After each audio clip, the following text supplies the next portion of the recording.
Take questions for Steph. Let's do Monty here in the front. A couple more chairs in here today. Draymond was just in here, and one of the keys he said to what you guys have been able to do is that you don't let your egos get in the way of the main goal, which is trying to win games. And he said that you are the tone setter in that regard. How do you keep your ego, I mean, given all the accolades you've had, how do you keep your ego from getting away from you? I remember where I started and just the whole journey. You remind yourself of that every day. The fact that from high school to your first All-Star game, like it's a journey and everything that had to go right in your life and on the court for that to happen. And never let myself get too big-headed in that front, and it's how I live my life. So everything about it in terms of the appreciation and gratitude for everything that happens, all of the experiences that you have, everything that you go through, you keep building on that. And usually good things happen because you appreciate everything no matter what happens. Right here in the front. Hey, Steph, in your mind, what separates this run to the finals from the others? Just the context of the last 4 years, from Game 6 of the 19 finals to now. Everything that we've went through as a team, certain guys individually, with injuries, with obviously the pandemic that's happened over the last 2.5 years, like everything that we've all went through, with this as the ultimate goal of getting back on this stage, the chance to play for another championship. Like, you got Clay coming off of unreal rehab journey.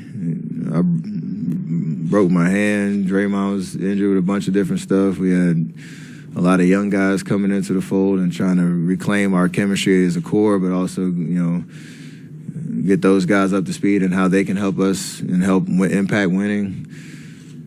And then,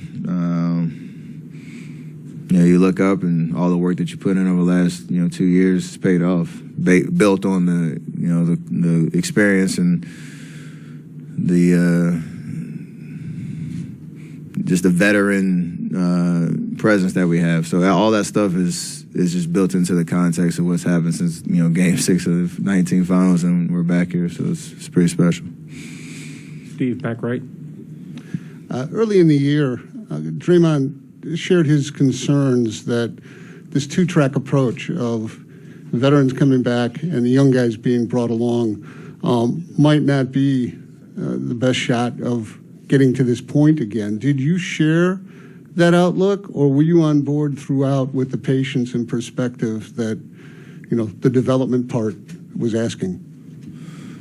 I think there's always questions and concerns in terms of when you have change and when you're presented with different routes to go. And I shared similar sentiments with Draymond on, options of what could happen last offseason and what we should or shouldn't do. Was missed in his comments is the confidence in what our core is about and who we are and what we can do on the court when we're all together and healthy. And it's pretty impressive that it all has come together the way it has over the course of the season. I think there was even probably a surprise that we started out this season the way we did. I think we were 18-2 at one point, and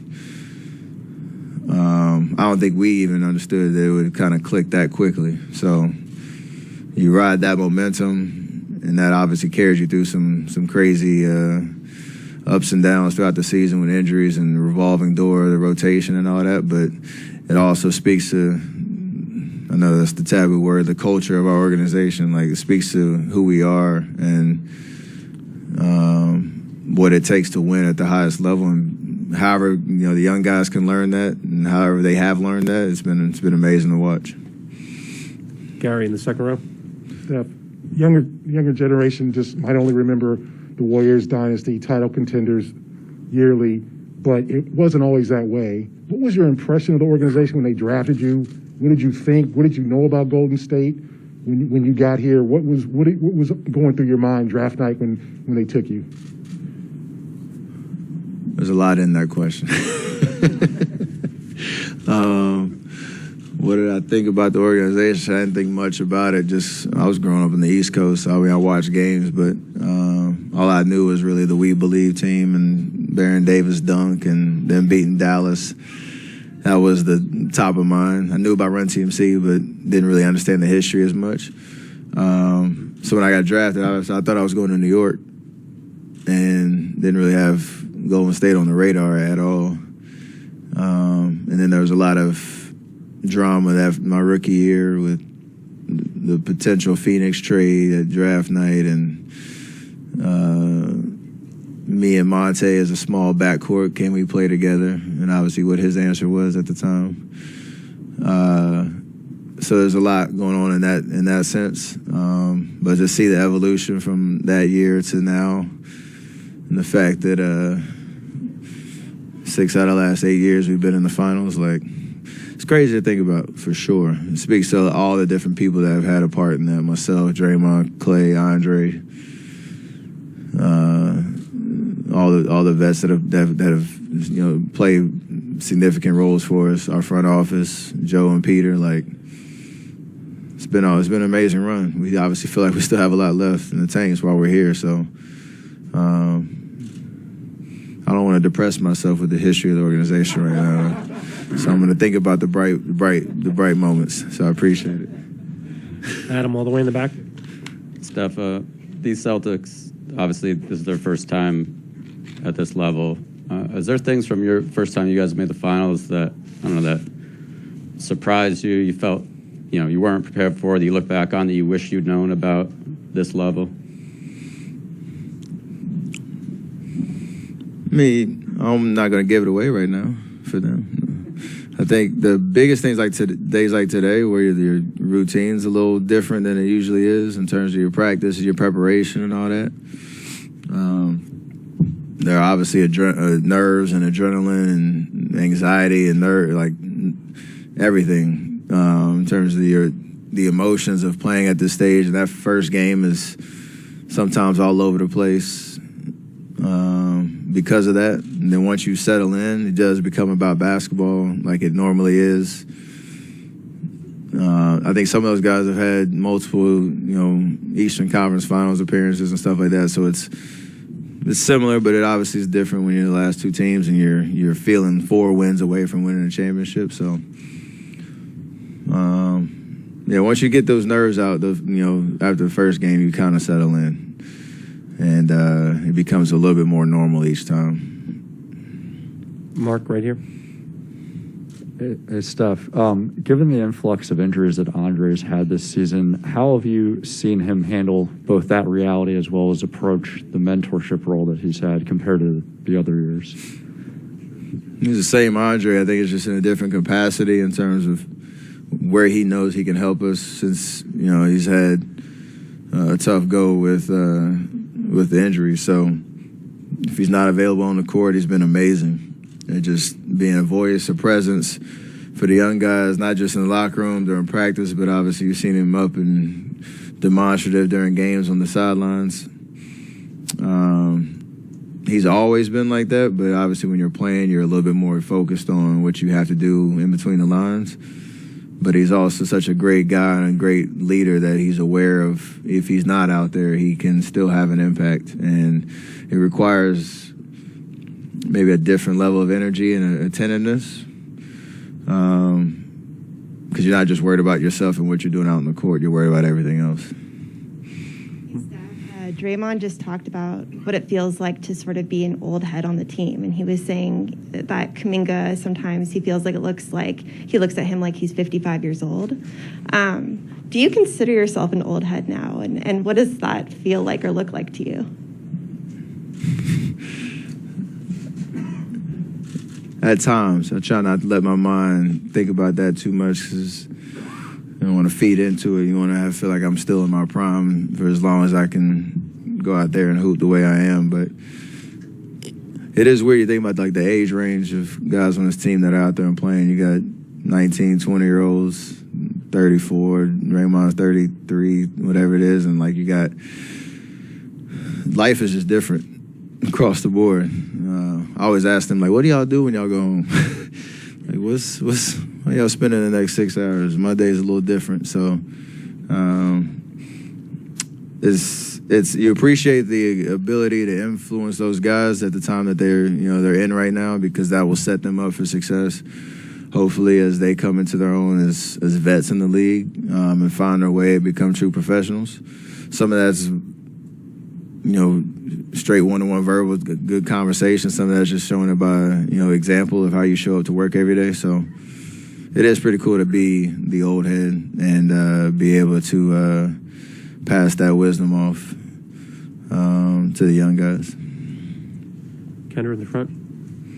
Following up on that, Steph, throughout your other finals runs, you, Draymond, Clay, were clearly leaders of this team, but you guys didn't have that generational gap between you and the rest of your teammates. Does the leadership responsibility feel different this season, knowing that a lot of the guys underneath you are like 22, 19, haven't been on this stage before? Not so much that, just more so because they're going to have an opportunity to play right away, and them playing, we rely so much on what they do out there on the court when they get their opportunity to help impact winning, because there is opportunity available. So it's not so much anything other than just preparing them to be ready for their moment. You see a guy like Moses, who's come in, he's had a great approach to everything from day one. You still encourage him, point things out, answer his questions, stay on top of him. But it's amazing to see the result in just one short year of him coming into a playoff series in the middle of the Western Conference Finals and making an impact. So that's the stuff you'll probably look back on and be really proud of, because there's a lot of instability around this league, and not everybody has the infrastructure and the presence to bring guys along like that. Last one here on the right. Q told me yesterday that he got the sense from you last summer that you believed you could be here then. What was it that you saw or believed that made you feel like that the team you had could be here? I mean, just the confidence in who we are, knowing Clay was coming back, but I got a lot of juice from that, last 20 games last year. We had a crazy up and down year, just trying to stay afloat, and then got to a point where we found our rotation. We finished 15-5. Had those two tough losses in the play-in tournament, and you could feel like we were close to being in that conversation where you're a serious contender to come out of the West, whatever that means.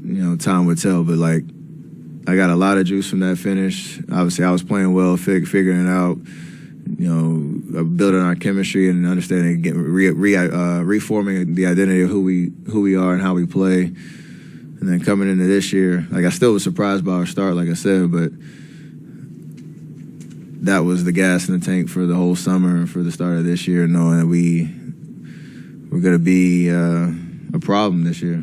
And we got 4 more wins to make it all worth it, but it's a good feeling.